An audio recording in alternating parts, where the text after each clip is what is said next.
প্রিয় দর্শক, আসসালামু আলাইকুম। দর্শক, আপনাদের প্রীতি ও শুভেচ্ছা জানিয়ে শুরু করছি আমাদের আজকের প্রতিবেদন। তো দর্শক, আজকে আমরা এক অসহায় মেয়ের গল্প তুলে ধরব, যার নাম হচ্ছে ঝুমকা। ঝুমকার বিয়ে শাদী হয়নি। ঝুমকা বিয়ের জন্য ইউটিউবে এসেছেন।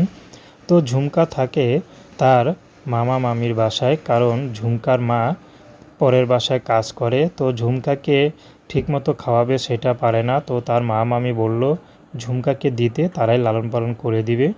তো ঝুমকা তার মা তাকে ঝুমকাকে মামা বাড়ি রেখে, তো ঝুমকা মা পরের বাসা কাজ করে। পরে নাকি ঝুমকার মা আর একটি বিয়ে করে নিয়েছে, কারণ ঝুমকার বাবা নেই। তো যাই হোক, সেই ঘরেও নাকি সন্তান আছে। তো ঝুমকা জানে তার মা আর কি বিয়ে করেছে, সন্তান আছে। তো এর জন্য মাঝে মধ্যে ঝুমকা তার মাকে মা বলতে পরিচয় দিতেও ঘৃণা করে। তো যাই হোক, ঝুমকার এখন বিয়ের বয়স হয়েছে, বিয়ে শাদী করবে, কিন্তু ঝুমকা যে সত্যিকারের একটা ভালোবাসার মানুষ পাবে সেটা পাচ্ছে না। তো এই জন্য ঝুমকা এখন ইউটিউবে এসেছেন ভালো একটা জীবনসঙ্গীর আশায়। যদি ভালো একটা মানুষ পায়, সেই মানুষটি যেমনই হোক, হোক বিবাহিত বা বয়স্ক, ঝুমকার কোনো আপত্তি নেই। তো ঝুমকা তার মা মামি তাকে খুবই বিয়ে শাদীর ব্যাপারে কিছু বলে না, তারপর ঘরে যত কাজ আছে সব কাজ করায়।